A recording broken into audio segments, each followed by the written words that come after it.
Iată-ne din nou împreună, dragilor din Zodia Fecioară, oriunde v-ați afla. Suntem la lectura generală pentru luna februarie a acestui an 2026, așa că toți cei care aveți nu numai soarele, ci și luna, Venus sau poate ascendentul în Zodia Fecioară, această lectură este de asemenea și pentru voi. În timp ce voi pune câte o carte pentru fiecare săptămână a lunii februarie, să vedem așa în mare ce este important de știut și să ne formăm un pic o idee generală despre această lună. Trebuie să vă spun că luna februarie este o lună de provocări. Este o lună de provocări și pentru voi în mod special este o lună a reflexiei, a reevaluării și a unei clarități interioare, o redescoperire a sinelui, ca să spun așa. Cumva această lună cere acestei zodii să-și găsească liniștea, să-și regăsească răbdarea. Aș spune că pe planul muncii, tendința voastră generală aduce o atenție și mai mare la anumite detalii, la o analiză mult mai fină, la dorința asta de ordine, de structură. Posibil să apară și mici frustrări dacă lucrurile cumva nu merg ca la carte și asta poate să vă aducă o perioadă de confuzie temporară, este adevărat, dar tendința de crește un pic, această tendință de a exagera lucrurile, mai ales atunci când le analizați, și în același timp nevoia de pauză. Nevoia de pauză de a vedea exact cum stau lucrurile pe planul profesional, al carierei. Posibil să apară o schimbare de perspectivă vis-a-vis de un plan, de un proiect, acolo unde, nu știu, lucrurile păreau foarte sigure, să trebuiască să le reevaluați, să le regândiți și să faceți probabil și anumite ajustări, să folosiți așa o strategie, o nouă strategie profesională. Îmi cer scuze. Probabil că mesajul important pe partea asta a muncii pentru voi, dragilor din Fecioară,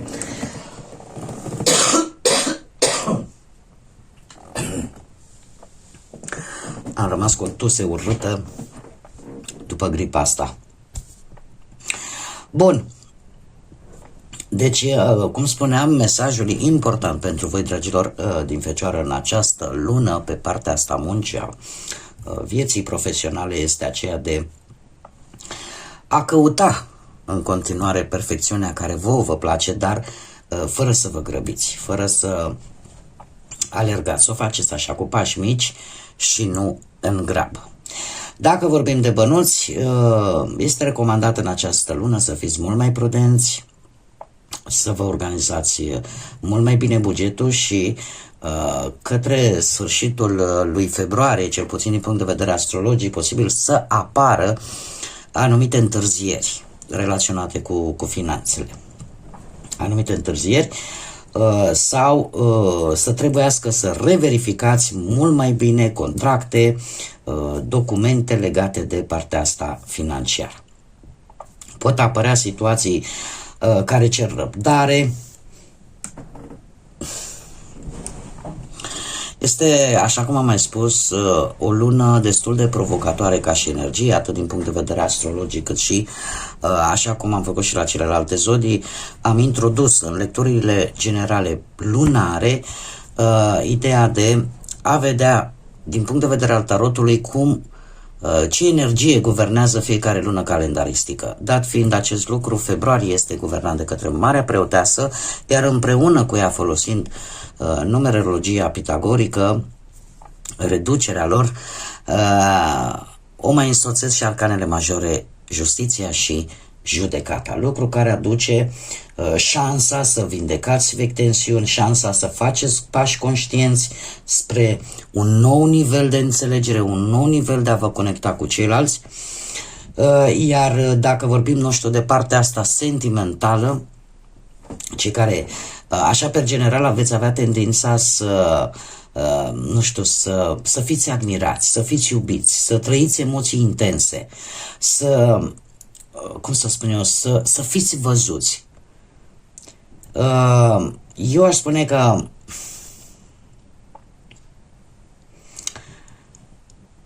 cred că cea mai importantă dorința voastră ar fi aceea de a avea totuși o relație stabilă, de a avea totuși o relație sigură. Sunteți adevărat mult mai sensibili în această lună și analiza voastră va fi foarte, foarte excesivă. Mai ales când e vorba de emoțiile voastre, când e vorba de partenerul vostru. E posibil, există posibilitatea ca voi să vreți să vă deschideți emoțional, să exprimați ceea ce simțiți, dar câteodată pot apărea și mici exagerări sau interpretări greșite, așa că aici totuși trebuie să aveți un picuț de grijă. Da? Discuțiile între parteneri pot fi destul de profunde, chiar pot apărea, să știți, și împăcări sau să vă vindecați de anumite răni vechi, sentimentale, care v-au apăsat în ultima perioadă, și finalul lui februarie poate să clarifice anumite situații sentimentale din trecut sau pur și simplu să faceți așa o evaluare a relației, să vedeți încotro mergeți, ca să zic așa. Bun. Cei singurei sunteți mult mai atrași de persoane care, să zicem așa, vă vor consuma răbdarea, cu care voi va trebui să fiți foarte răbdători.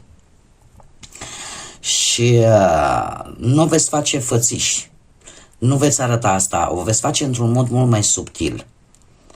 Da? Nu va fi neapărat te-am văzut, te-am plăcut, era un cântec, ce rămâne de făcut. Da? Veți face gesturi subtile și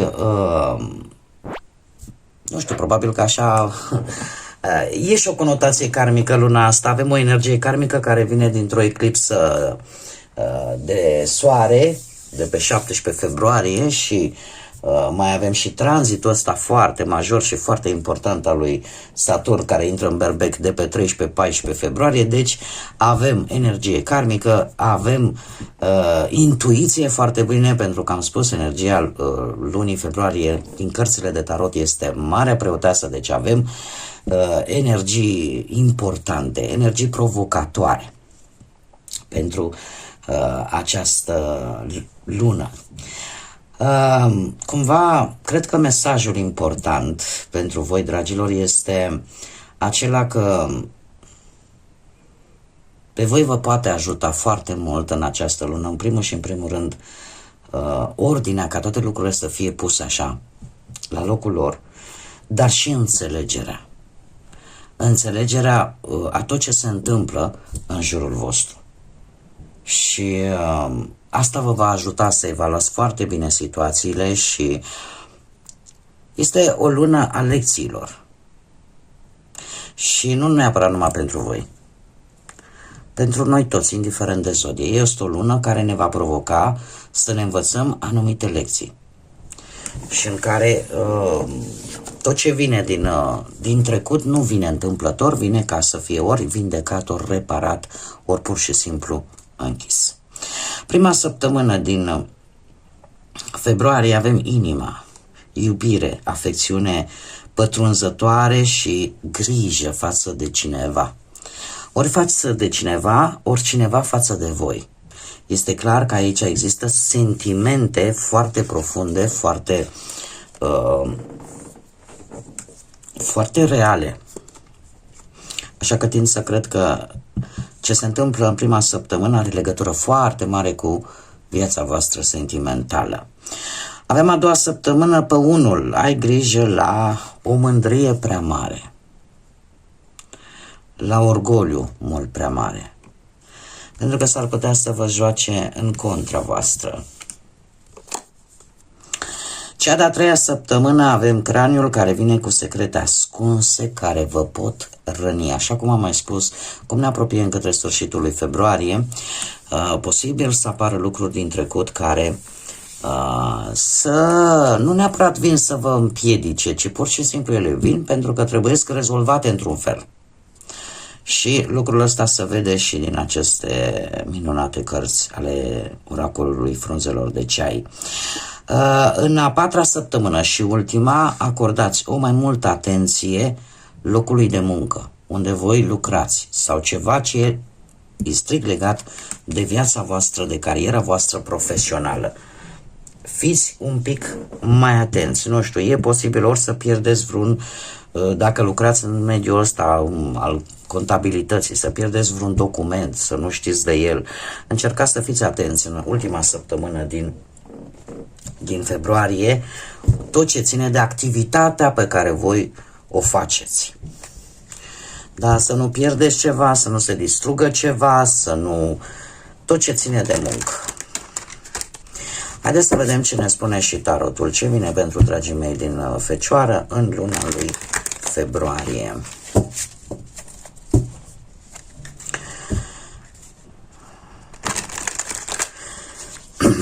Și să începem pe planul profesional, să dezbatem un pic, să vedem.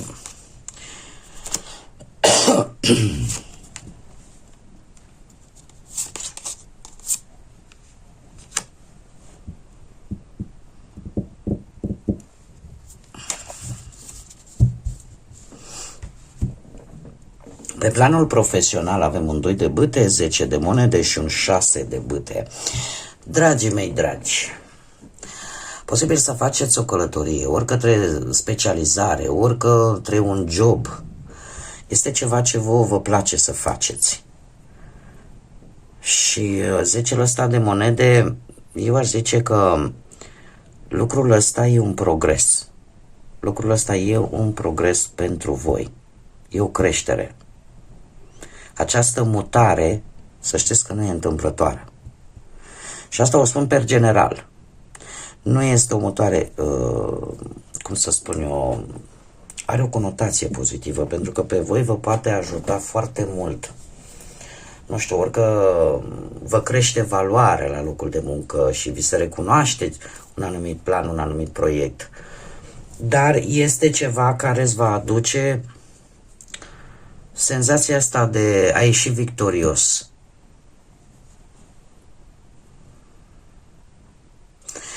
Este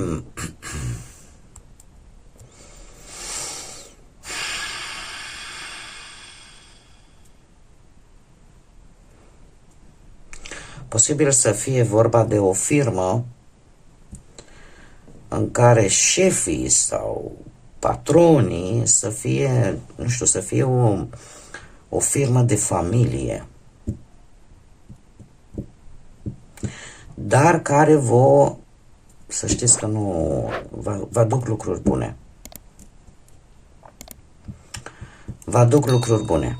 Dar, cum am văzut cu atenționarea asta, aveți grijă la ceva, să nu se întâmple vreo greșeală. Până la urmă nu este mult, e vorba decât de o săptămână. Haideți să vedem pe plan financiar.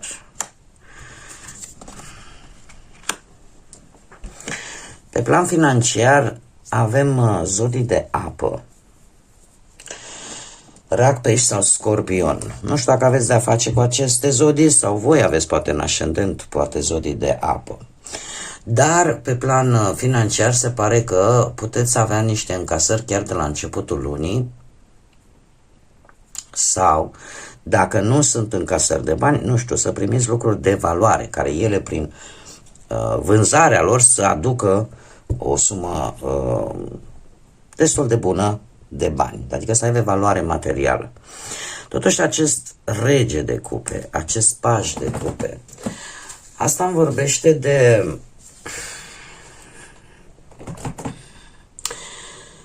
este adevărat de o stabilitate, de o siguranță, dar în același timp de o lipsă de motivare.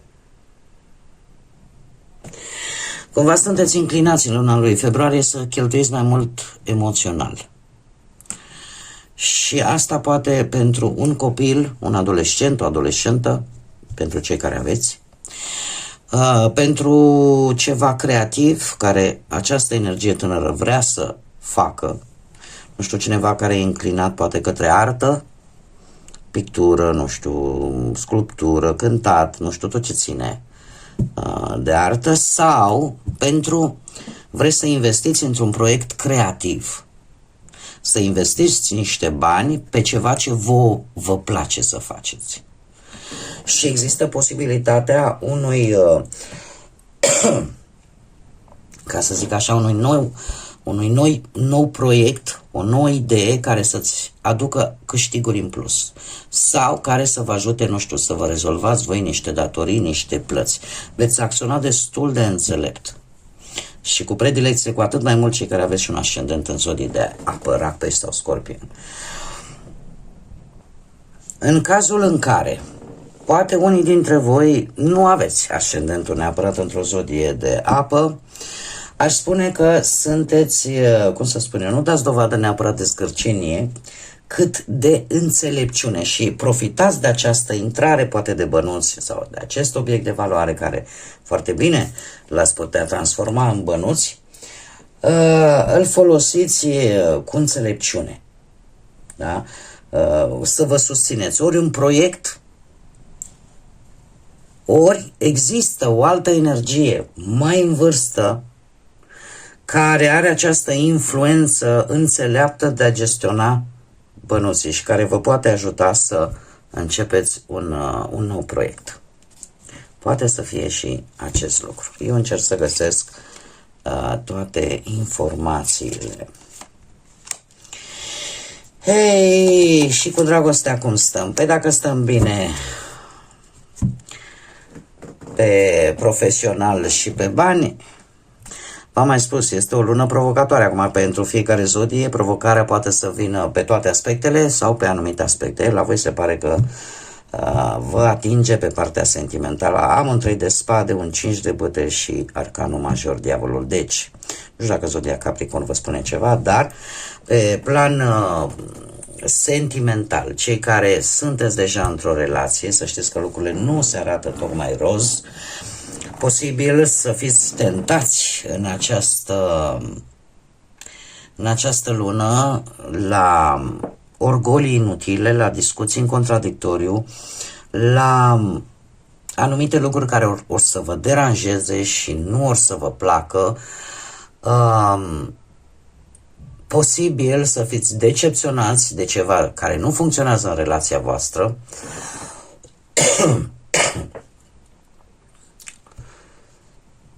Se va duce o luptă, dar o luptă, aș spune,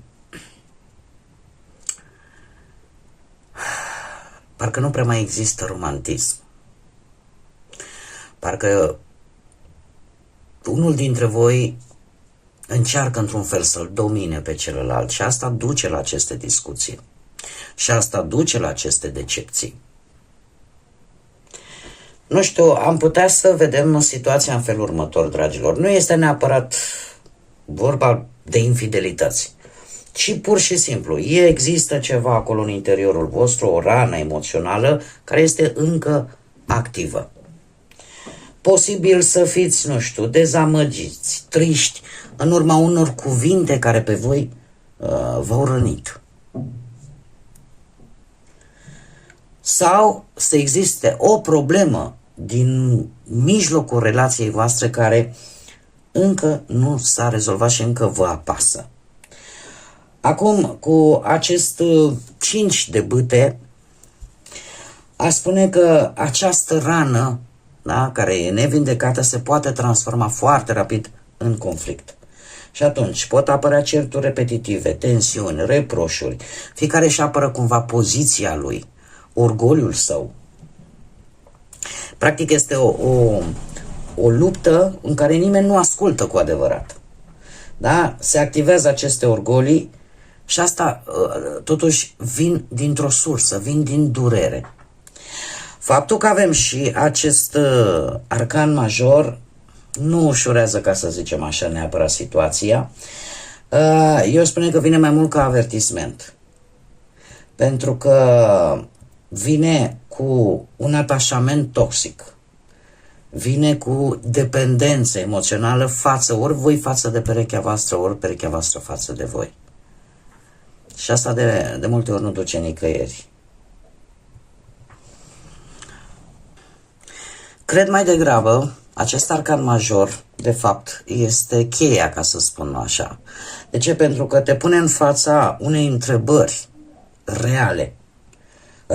Stăm împreună pentru că ne leagă niște sentimente sau stăm împreună dintr-o anumită teamă, de singurătate, dintr-o anumită frică. De asta am spus că această lună februarie este o lună cu foarte multă energie karmică. De fapt, nu știu, poate că lucrurile se tot repetă de ceva vreme. Poate că, exact cum am mai spus, apare această dependență toxică de celălalt. Dar întrebarea la care cu siguranță va trebui la un moment dat să vă răspundeți este dacă această dependență pleacă din dorința de a fi lângă celălalt, din ceva, din ceea ce simți, sau pur și simplu din alte motive care n-au nicio legătură cu realitatea unei legături sentimentale. Haideți să vedem și cei singurei. Cei singurei au șansa extraordinară de a încheia un ciclu în viața lor sentimentală. Și asta se poate întâmpla posibil în urma unei călătorii peste hotare, unei călătorii lungi, poate chiar cu avionul. Este, ca să spun așa, un soi de paradox. De ce? Pentru că avem soarele care, în mod normal, ne vorbește, nu, de pozitivitate, de speranță, de optimism și nu se dezice chiar și cu acest 6 de spade. De ce? Pentru că 6 de spade este acea dorință de a lăsa ceva în urmă. Că e o tranziție dură și asta este adevărat, dar pe voi vă poate ajuta până către sfârșitul acestei luni să încheiați într-un final un ciclu, o etapă, un capitol legat de viața voastră sentimentală. Unii dintre voi chiar veți fi, cum să spun eu, dornici să vă mutați cu cineva cu care poate ați comunicat prin intermediul, nu știu, al internetului, al site-urilor astea de socializare și veți face o călătorie pentru a definitiva, pentru a duce într-un final, nu știu, a vă întâlni cu acea persoană. Alții chiar își vor dori foarte mult să se mute, să stea împreună. Da? Este și în felul ăsta să se încheie o perioadă poate decât de tatonări sau o perioadă decât de promisiuni care a durat probabil de ceva timp. Așa că pentru voi, dragilor, cei singureri, lucrurile nu sunt chiar atât de rele, dar și ele, cum bine vedem cu lumea, implică acest tip de compromis. Până la urmă, un compromis pe care voi vi-l asumați pentru că vreți să schimbați ceva și vreți să se termine această perioadă de tranziție atât de dură. Pentru că ați avut parte poate de o separare dureroasă și va trebui timp să vă acomodați, să căutați ceva poate mai bun. Pentru mulți dintre voi, această decizie de a lăsa ce e de lăsat în urmă și de în felul acesta încheia ce era de încheiat, nu va face altceva decât să vă ajute. Dar, așa cum am mai spus, există, și mă repet, chiar dacă de multe ori poate este supărător, dar se va cunoaște în această lună această energie karmică. Înainte de a-mi pune să vedem ce cifre importante sunt pentru voi. Haideți să vedem și ce litere de persoane, inițiale, de nume, prenume, pseudonim sau porecle de persoane cu care voi veți colabora, veți comunica, veți interacționa și care vor avea o anumită importanță. Și avem litera G, litera E, litera R, litera O, litera S, litera U, litera K de la kilogram și litera V. Ca și zodii, aici avem zodia Leu la cei singurei, am uitat să spun, dar în afară de cele pe care vi le-am spus pe parcursul lecturii, aș zice că predomină, să știți că predomină zodiile de foc: Berbec, Leu, Săgetător, zodiile de apă, Rac, Pești, Scorpion și zodiile de aer. E adevărat, mai puțin, dar nu deloc: Gemeni, Balanță sau Vărsător. Haideți să vedem acum și ce cifre sunt importante, cifre care pot arăta date calendaristice sau care pot avea o anumită importanță pentru voi, pot simboliza ceva. Și nu e deloc întâmplător că a ieșit 1111, care ne vorbește de comunicație.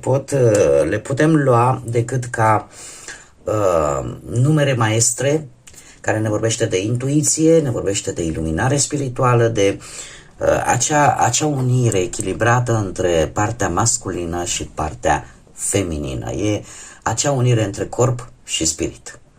Sunteți probabil în această lună sunteți mult mai carismatici, comunicarea probabil că o să vă și ajute și o să vă facă așa să fiți mai plăcuți, dar este și o energie care te invită să te uiți în interiorul tău, să te cunoști tu pe tine un pic mai bine și să-ți aliniezi cumva propria ta viață cu ceea ce își dorește sufletul până la urmă să faci. Avem comunicare și spune așa, cu o comunicare eficientă este cheia cea mai puternică în relațiile sentimentale. Îngerii îți reamintesc ca tu să-ți exprimi sentimentele într-un mod deschis, dar și onest.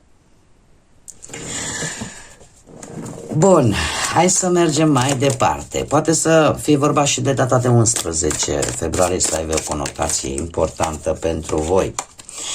Ca și mesaj spiritual pentru voi, dragilor din Fecioară, se pare că viața voastră este pe punctul de a se mișca foarte repede în anumite zone. Le-am văzut. Sunt evenimente care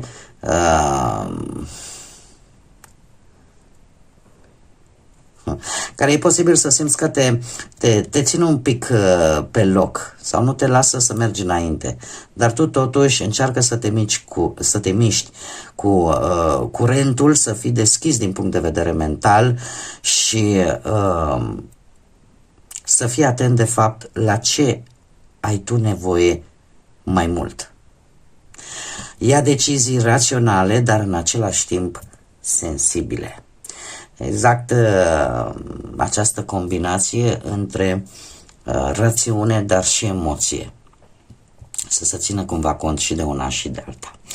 Bun, dragilor, cam atât am avut pentru voi pentru această lună februarie. Dar înainte de a încheia această lectură,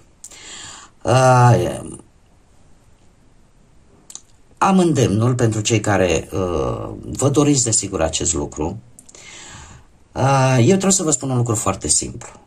Aceste lecturi pe care eu le fac sunt gândite pentru voi cu bună intenție și cu mult respect. Nu sunt menite să oblige pe nimeni și nici eu nu impun reguli care să vă limiteze în vreun fel sau altul libertățile. Însă, există anumite limite de bun simț pe care eu le cer pe acest canal care mi-aparține. Și eu le consider foarte, în primul și în primul rând, foarte importante.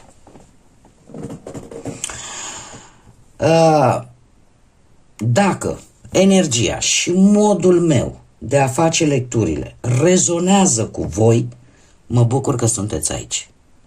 Mă bucur că sunteți aici și chiar vă invit, abonați-vă, nu costă absolut nimic. Lăsați un like sau un comentariu, ce vă doriți. Mă ajută într-adevăr foarte mult.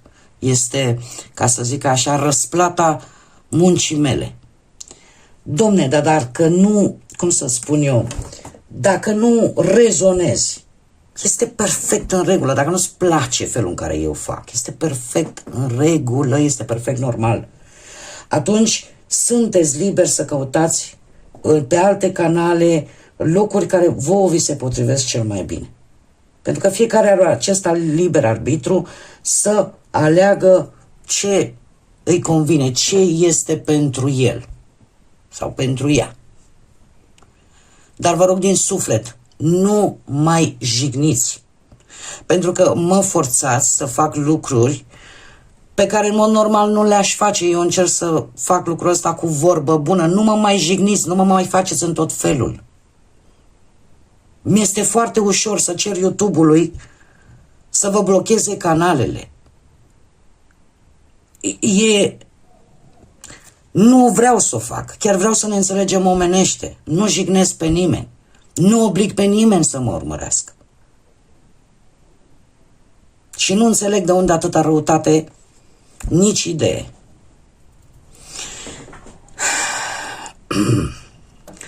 Trag aer în piept și sper că am fost cât de bine s-a putut înțeleasă. Eu cred că am vorbit pe limba tuturor.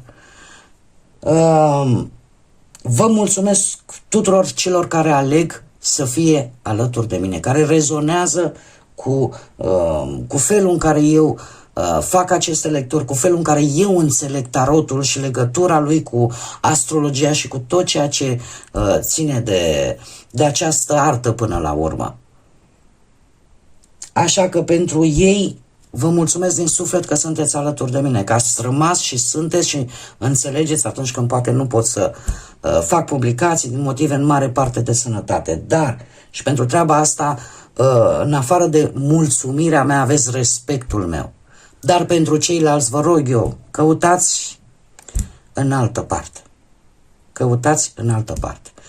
Pentru toți cei dragi mie care sunteți aici și care poate veți vrea să vă abonați, luna februarie eu vă doresc să fie o lună în primul și în primul rând plină de înconjurați, să fiți așa de liniște, de echilibru, de pace, dar desigur și de multă iubire.